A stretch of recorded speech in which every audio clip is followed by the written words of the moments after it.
enterprise style management has to match the person's personality. Everyone manages a little different. It just has to be genuine, and it has to be from a place that cares about people and cares about the vision of the company and the way it's pushing through. The management style that I personally drive from the best is seeing passion.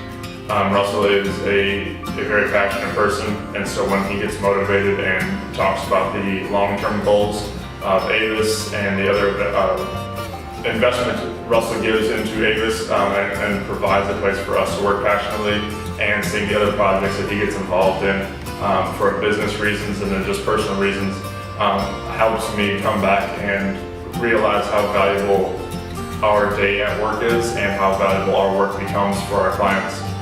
So that passion that he has kind of overflows into us, and that for me makes it really easy to work hard.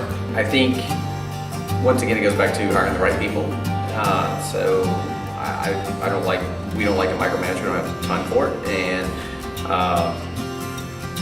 so I mean, for us, I think it's very freeing, but it also takes a specific individual. Some people can't thrive in that. Some people need a specific checklist. Do these items, and when this is done, come to me and I will give you another 6 items. They don't have, and it's nothing maybe intentional. They've just been groomed, and in their professional life, professional experience, they've never had to think about the logical next steps and where to go and where the basically the project or the processes or whatever task you're on needs to organically grow to. They just don't think about it. So for us, we don't do that. We have a more freeing, individualized management style. We don't micromanage. I don't want to micromanage anybody, and we do not believe in that. I think that micromanagement is a disservice to an employee. I think that anyone that needs it shouldn't be here.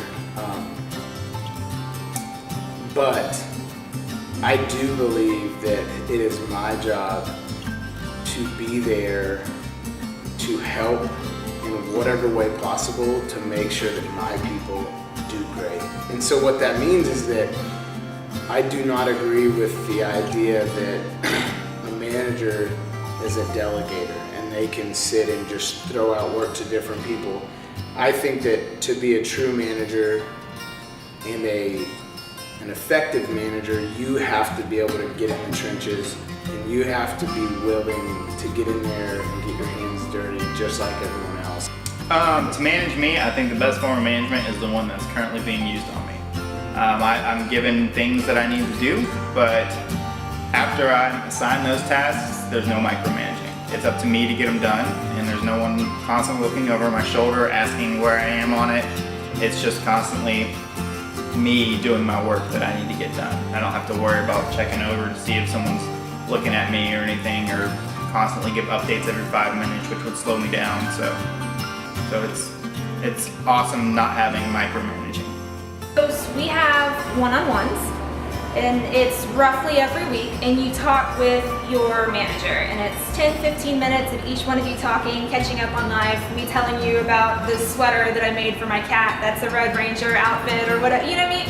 So the fact that it's just kind of like casual, laid back, but if I'm like, okay, so there's this thing I've been tackling for a while, and I want to implement this menu, but it won't work this way, and getting an outside perspective of someone that's not a programmer per se, and get kind of like a brainstorming session, I like that, because typically managers are busy, busy, busy. And I know that Hunter is always slammed. He has 10 hats on at any given time, but he never seems to be super loaded, which is a skill I don't know that I possess, but he, at any given time, if I'm like, hey, I have a question, will stop what he's doing and come answer me. And I think that as far as management goes, it's very important.